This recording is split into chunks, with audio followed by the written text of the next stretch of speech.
Good evening, everyone. We are now in Second Kings chapter 6. The last few chapters actually outlined a number of miraculous acts, all done through the hands of Elisha. And so we continue to read more about it in Second Kings chapter 6. And in verse 1, now would be and then. As usual, this would be an episode that happens after chapter 5. After Gehazi had the Metzorah. As you know, in the laws regarding skin diseases in Leviticus, chapters 13 to 15, for a non-Jew like Naaman, well, he doesn't have that kind of a prohibition. But for an Israelite to have a Metzorah, you'd find that he has to be banished to outside the camp, which means that Gehazi cannot serve Elisha anymore. And this would be the time when Gehazi is gone, and then more and more of the sons of the prophets would come in and try to probably seek for a position with Elisha. And in this case, in chapter 6, verse 1, we continue to read a little bit more about some of the miraculous acts that's done within the confines of the sons of the prophets. Verse 1 says, "And the sons of the prophets said to Elisha, see now, the place before you where we are living is too cramped for us."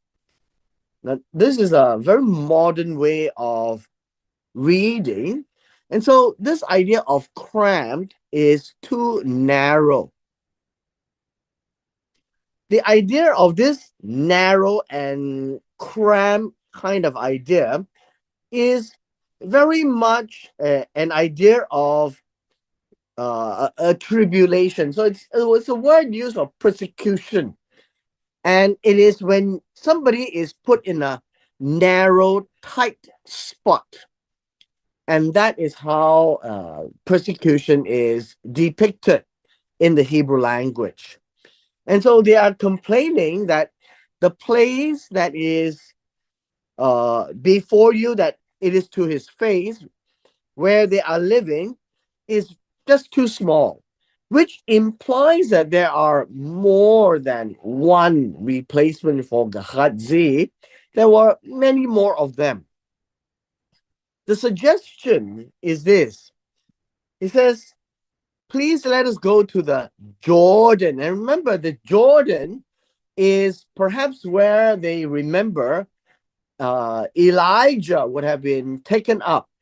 And perhaps they would be having this in mind that if they move nearer to the place where Elijah had been taken up, they could have some special provisions. Now, Eastern people like the Hebrews, they also do have such kind of ideas that when something good has happened, well, it's good to live near a place like that. And so the suggestion was this: let each of us take from there a beam and let us construct a place there for ourselves to live there. Elisha was agreeable. And so he said, go. Now in verse 3, after Elisha says go, then, one of them says, well, in that case, please agree and go with your servants. And Elisha also agreed, I will go. We're now in verse 4. And then he went down with them. And when they came to the Jordan, they cut the trees. Now, they're talking about beams initially, and you would find that Beams are the poles, and they are used for construction. If you like, rafters. And so they cut down the trees, and the trees is used for the beams. Now, in the old days, when you build a house or a dwelling place, they don't use concrete, and it's all very natural. They use wooden beams for support as well as for the roof. And so just imagine that this is a place where they know how to build for themselves a wooden construction. Verse 5. And then, all these words in English really represents the and then. It happened that one was cutting down a beam, which is a tree. And to cut down a tree, you need an axe.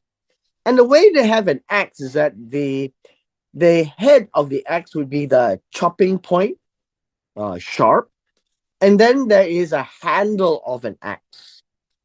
And here we are told the axe head fell into the water.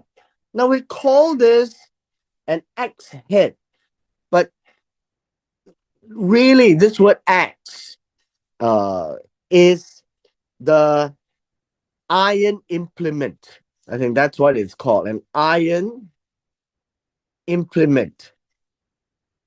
In English, we call it an axe, but this is an iron implement. We're not told how big it is, but it's good enough for them to cut down trees. And he cried out and said, "Oh, my master, it was borrowed." Now, I think it is important when we read something like this, the fact that it was borrowed has significance. One of the principle is whatever you borrow,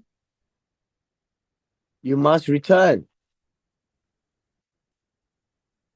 And so this idea of borrowing means that there is an obligation. And now if I lose this implement, I don't have the money to repay. Now, some people would say that, well, it was lost in the normal course of using the axe or this implement, and so there may not be a requirement. But nevertheless, there is a concern by this son of a disciple, the follower of Elisha, that he feels obligated that he has to return the axe or return the iron implement. Now, verse 6 shows us the beginning of another miracle. And then the man of God said, now I want to point out to you that we keep referring to Elisha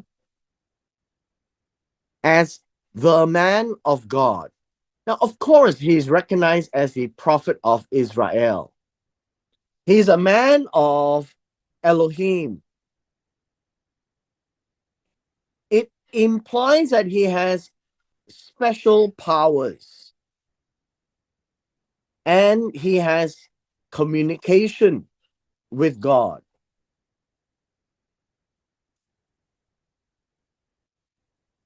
And in so doing, he has certain powers because of his closeness to God. So this is not something that any Tom, Dick, and Harry comes around and says, I can do a miracle. And Elisha is not going around doing miracles anyways. But this is a very special occasion, an occasion amongst the sons of prophets. So Elisha says, where did it fall? And when he showed him the place, Elisha cut off a stick, probably something that looks like the handle of the axe. And then he threw it in at the exact place and made the iron float. This word made the iron float literally means to cause the iron to float. Now, this in itself uh, is a miracle. To float, to swim, that's the same word. Now, one thing for sure in our minds, iron does not float. And the fact that the iron can float is a miracle in itself and only done by the man of God.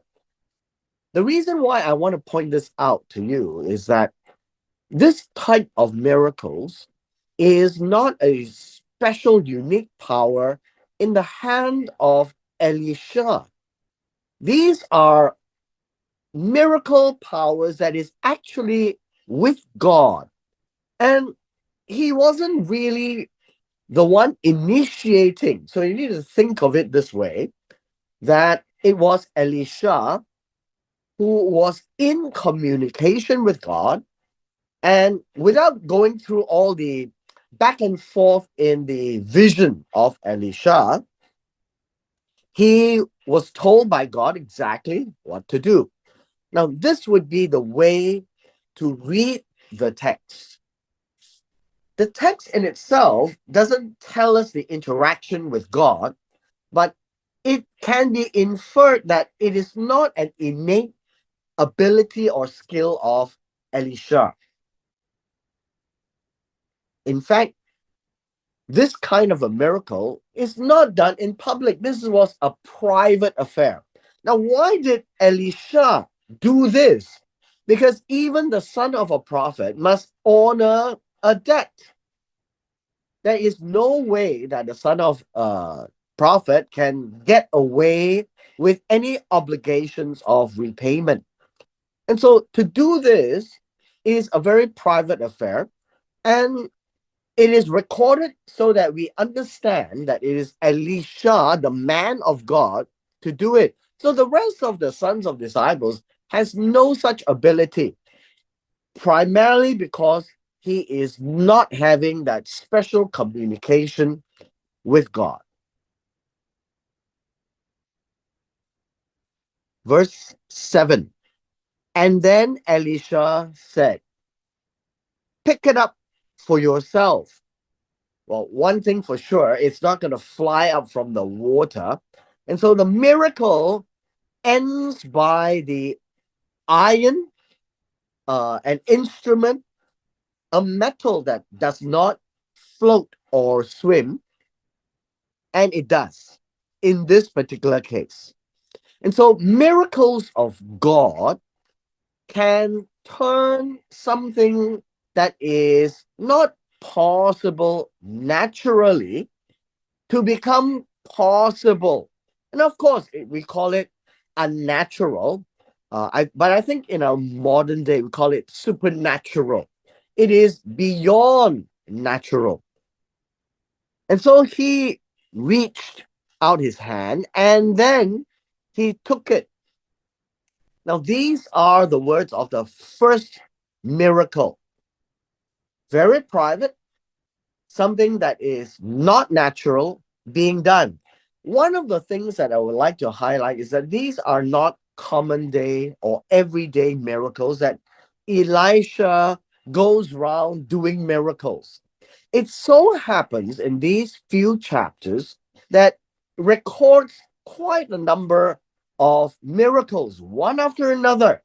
And he was doing it uh, to demonstrate that he truly is the prophet of Israel and truly the man of Elohim. We come to verse 8. Now, verse 8 begins our next miracle. I mean, we call it a miracle because it is not something that can be naturally performed. And although many miracles uses the force of nature, in this particular case, you find that it does not follow the course of nature. It really goes contrary to the course of nature, and they are supernatural because Elisha did it as a man of God through the powers of God. So, and then the king of Aram was making war against Israel. Now, this word making war is trying to fight, do battle against Israel. Now, much of what we read about these things is that between nations, they used to have peace for a period of time, and then somebody gets an idea that, hey, we can go and conquer our neighbor. Now, that's one of those instances. The king of Aram was trying to fight against Israel. Remember, during the time of Ahav, there used to be a few of these encroaching elements, and they fought and they all went back their own ways. So the king of Aram decided to wage war, and he consulted with his servants. Whenever you talk about his servants, the king's servants, they are not the ones that will carry the cup or the food, and these would be the ones that are the generals. Now, in this particular case, he is speaking, and in this case, remember, it is being spoken in Syria. So we have to bear this in mind. This was spoken in Syria,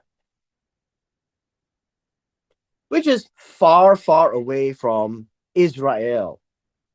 And in this conversation, he says that in such and such a place shall be my camp.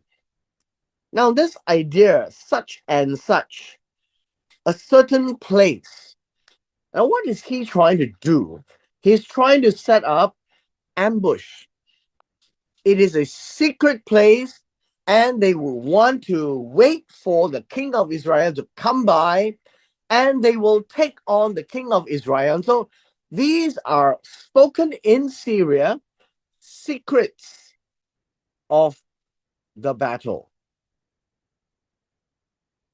The miracle here would be that Elisha knows about these things.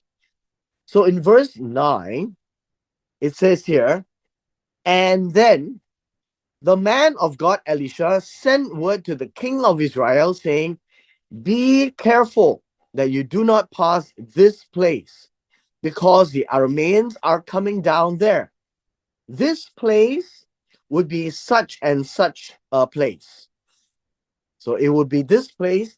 It's actually an early warning, right? An early warning to protect the king.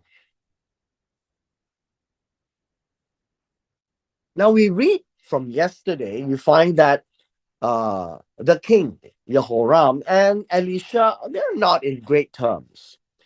Jehoram is acting very independently of himself, even though Elisha was always there at the background to bail him out.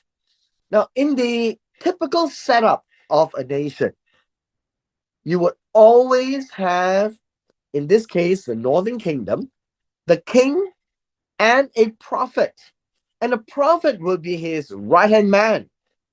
But Jehoram would not have Elisha.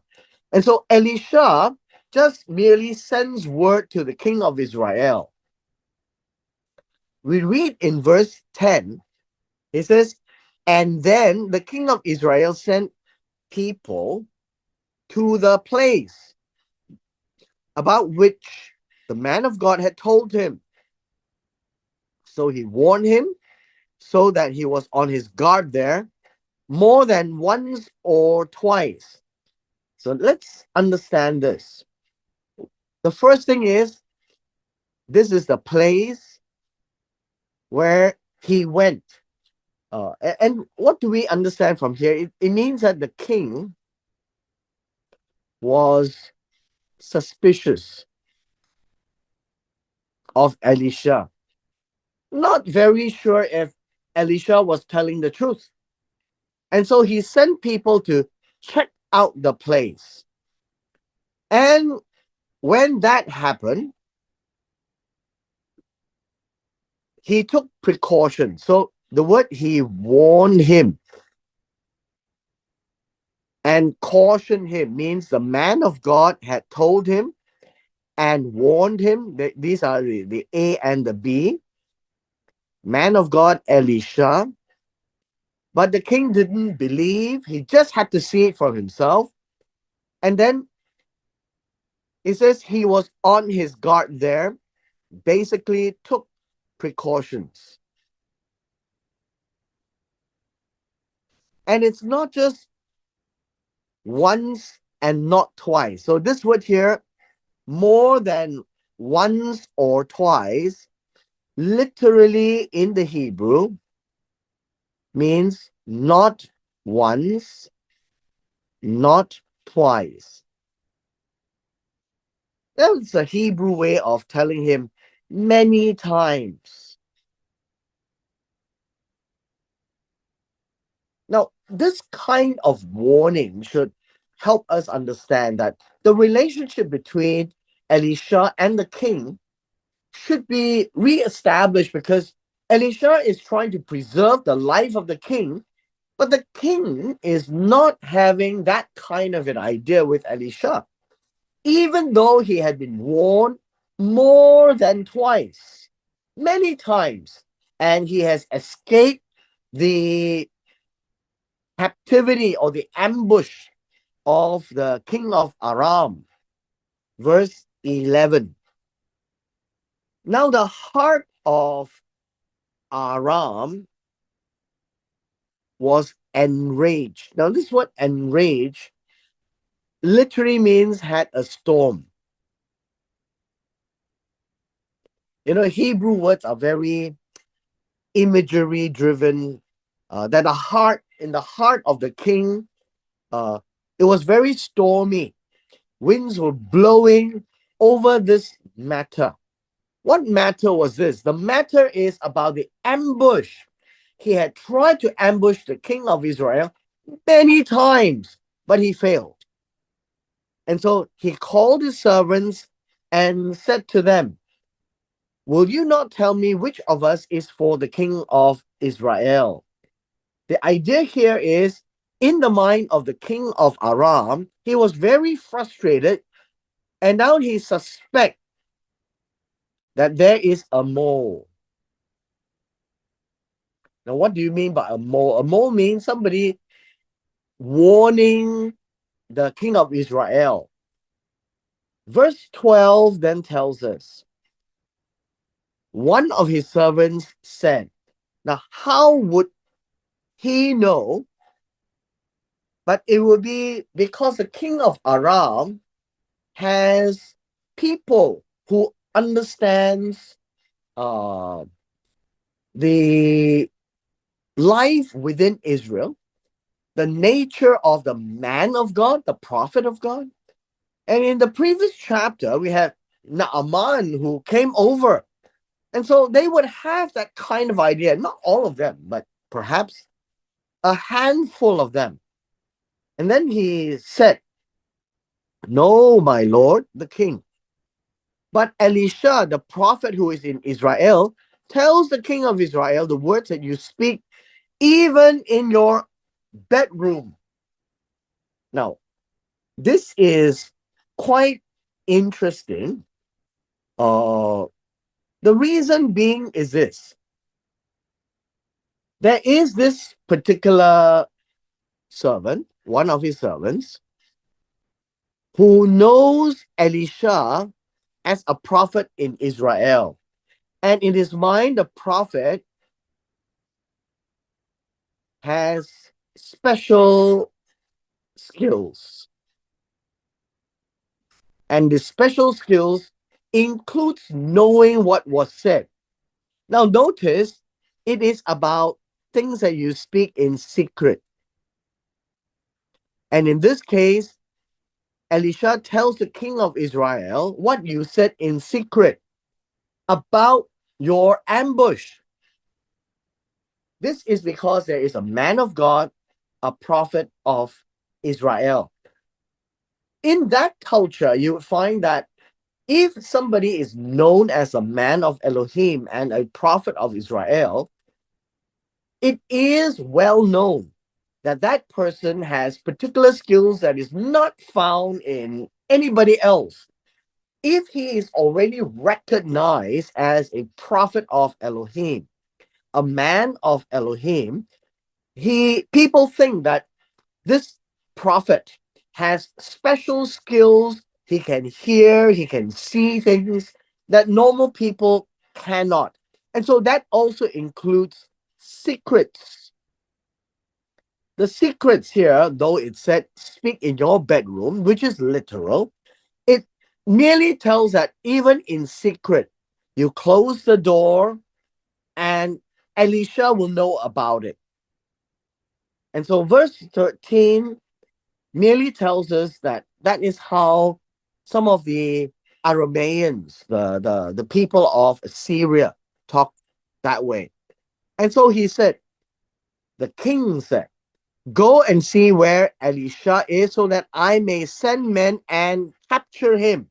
Now, this is the word to take him. It's literally that, send and take. Take means to arrest him. And it was told to him, saying, behold, he is in Dothan. Dothan is a town in a city where Elisha is known to be. Verse 14.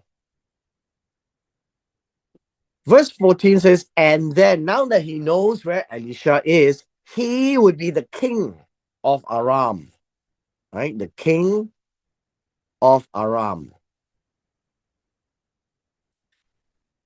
is trying to deal with this problem of Elisha. So he sent horses and chariots. And this word here in verse 14, it reads a chariot. This is not in the plural, but it is in the singular. And hence, this is likely to be referred to as a team of chariot, meaning there are more than one, but it is considered one in a group of them. And then we are told that a substantial army there. Now, a substantial army comes from the Hebrew words powerful and heavy.